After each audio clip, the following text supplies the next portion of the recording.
TESOL Pop, Season 6, Episode 1.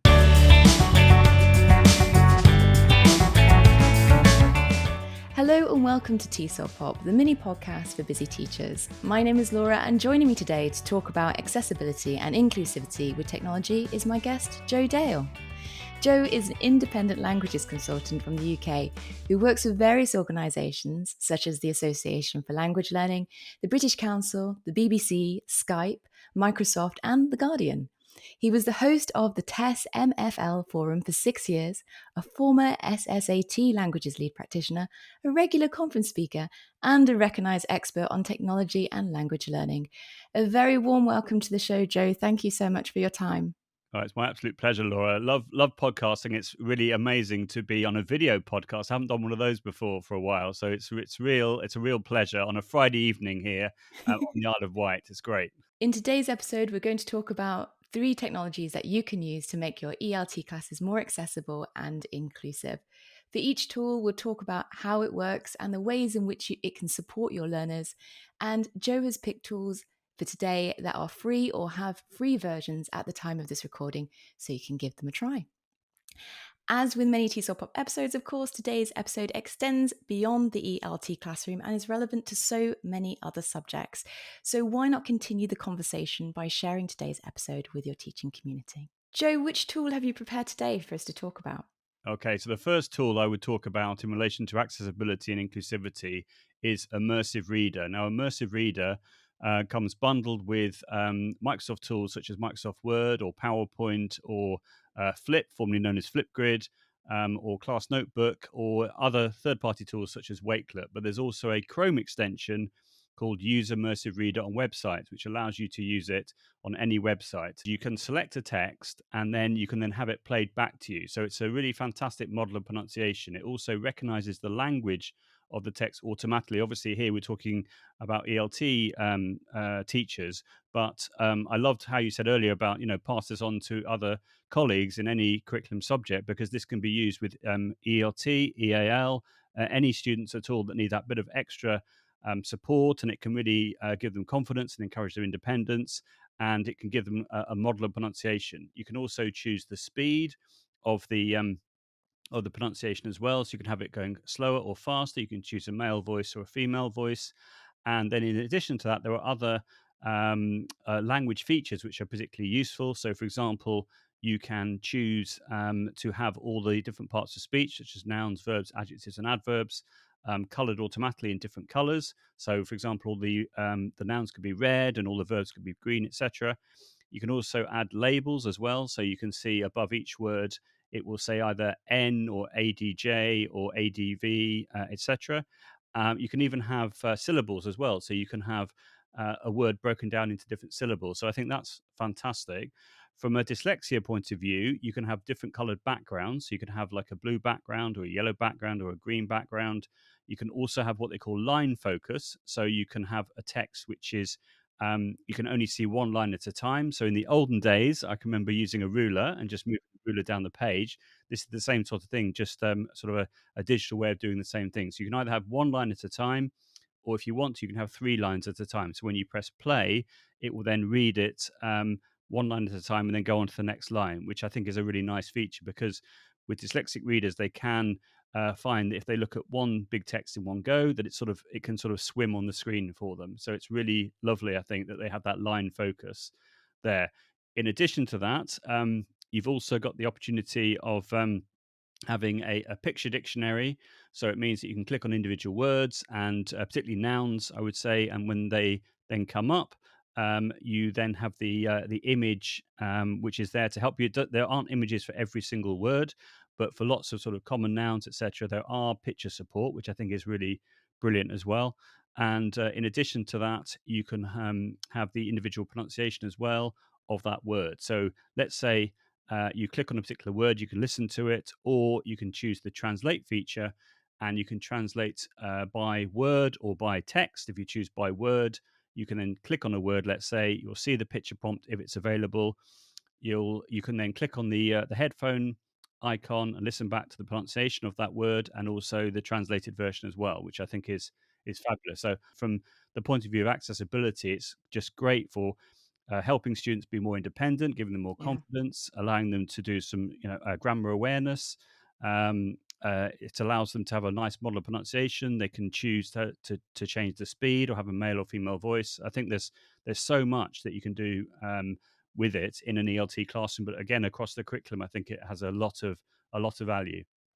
I don't know how you're going to top this, Joe, to be honest. I think this is the episode, the Immersive Reader, right? Let's just keep on talking about this. But we have two others that you've selected. So how are you going to beat this? What's the second one you want to talk about? Okay, so the second one is voice typing, and you can do that in Google Docs. So in Google Docs, you go to the Tools menu, you click on voice typing, a little microphone comes up. You can then either select English. Well, if your computer is set to English, English UK, then that will be the default. But you can click on the drop down menu and choose any language that you want. Once you've done that, you click the microphone option. You then obviously have to give permission for the browser to access your microphone, and then you can talk into the microphone and it will turn your voice into text.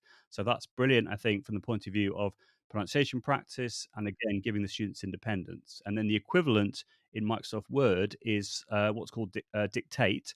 So you have the dictate option in Word. You have to have the latest version of Word, and I think I'm right in saying no. I think actually it works in Word Online and on the downloadable version, but it definitely works in Word Online. So you click on the microphone option, you then click on the cog and select the language that you want. Again, you then speak into the microphone and it turns your voice into text. And there's also, if you click on the drop down menu to the right of dictate, it says transcribe, and you can click on that. And then that gives you either the option to upload some audio, say an MP3 file you've got from somewhere else, and it will then make a transcription of that, or you can record live, and again, it will create a transcription. And then you can then export that to the Word document that you have open, and you can even choose for it to have different speakers. So let's say there were different speakers on the audio, it will automatically generate it saying speaker one, speaker two with a transcript. And that's also fabulous. You can even in Google Docs with voice typing, you can even do punctuation.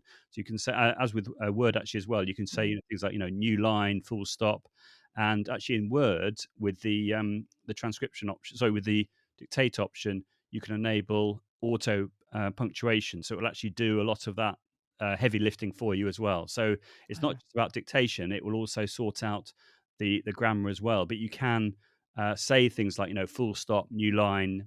And in fact, in Google Docs, not that I've ever actually done this myself, but you can actually format it, like say, make it bold and all the rest of it, just using your voice. So it's incredible. I think we've come such a long way recently with using our voice. And I think now with the whole revolution with AI, I think it's just going to get better and better and better, which is exciting, but a bit scary at the same time, I think. It is a bit, isn't it? But when you were describing that, I was thinking about how much I love music. And for my language studying, I love to kind of know the lyrics and stuff. And sometimes the lyrics aren't always available. So I can imagine, particularly my teenage students, how they may use that for that reason to kind of connect with their favorite music, because that's something that they really connect with.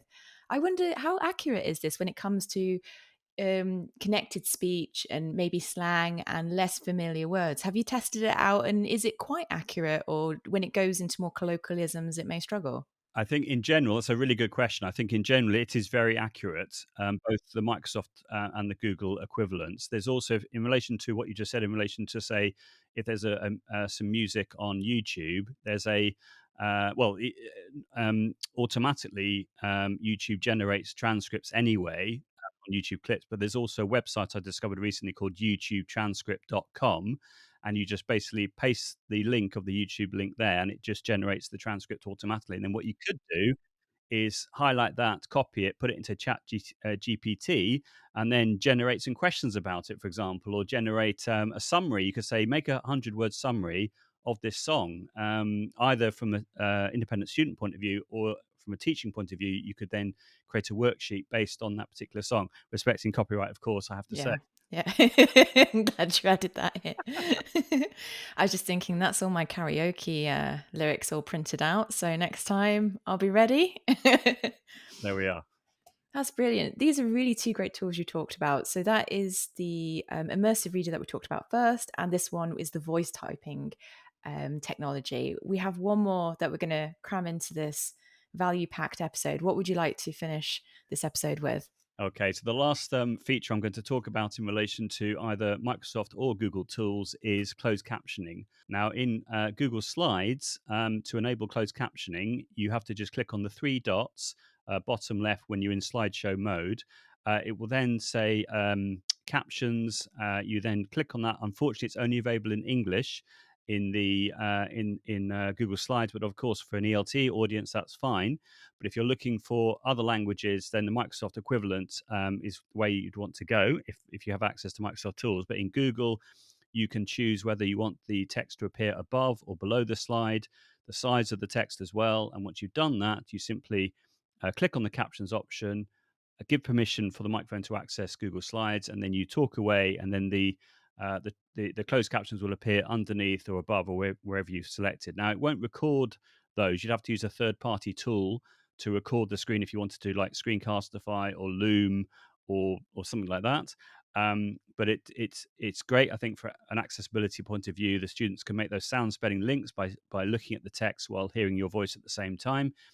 They could also access that independently, couldn't they? They could be at home and they could be talking into the microphone and see the closed captions appearing. And then if they can see that there's a word which has not appeared the way that they would expect it to appear, maybe they could try again and work out that it's because the way they're pronouncing it is not being recognized. And so that can help with pronunciation. And then the Microsoft equivalent in PowerPoint is absolutely amazing. It's been going down a storm whenever I've been showing it to people, which is the following. What you do is you run the PowerPoint. You have to have the latest version of PowerPoint, either the web version or the downloadable version. You go to the slideshow menu, and one of the options is always use subtitles. You click on the drop-down menu to the right of that little arrow, and you can choose the spoken language, which would be obviously the language that you're presenting with, and then you have the subtitle language. So, for example, you could choose English for each, and then you could be speaking in English, and then it would appear in English underneath or above, as with Google Slides. But you can also choose a whole range of other languages, either as the spoken language or as the subtitle language. So, for example, I've been talking recently in Dublin with a whole host of different European teachers that come on this Erasmus Plus course that I run. And I was suggesting that they could be, let's say, speaking in German, but having the subtitle language in Ukrainian. So if they were having Ukrainian students coming into their classes, then they can give them that little bit of help and support if they're German or whichever language that in the target country they've gone to is not as good as it needs to be. Then they can watch the subtitles. And again, you'd have to record them separately using another tool if you want to do. But I just think that that's a brilliant idea in relation to accessibility and just giving the students some confidence that they can access the curriculum. So those are my sort of three top tips. But again, these can be used across the curriculum. It's not just in the ELT classroom, but I think it's perfect for the ELT classroom as well, looking at the whole grammar awareness and language awareness and those sound spelling links as well, which is so important, I think. I'm sure a lot of our listeners are firing up with ideas on how they can use these different technologies. So I will include the links so people can obviously click in the show notes and try these out for themselves. And as we mentioned, these are free tools at the time of this recording. I'll have free versions. So you've got nothing to lose. And why not just have a go at trying out with your students and experimenting and see what works? Maybe get them to test it out and not just yourself. Perfect. That's exactly what I would say as well. Just give things a try. You're not going to break anything. Give it a try. See what the students think. If they like it, carry on doing it. If they don't like it, try something else. But get that student voice going as well. See what they think. And I'm sure they'll really love it because I'm sure they'll be able to see immediately how it can be used in a very practical and purposeful way. Thank you so much for your time, Joan, for sharing these technologies. You packed so much value into this episode. I really appreciate your time and sharing expertise. Oh, it's my pleasure. Thank you. For more ideas and inspiration on technology for the language classroom, you can find Jo, that's Jo Dale, on LinkedIn, Twitter and YouTube. As always, I provided the links to Jo's socials on the show notes and also on the website. If you have a question that you'd like us to answer, or like Jo, you have a topic to pitch for an episode, then you can contact us via Instagram, Facebook, or the website, TESOLPop.com.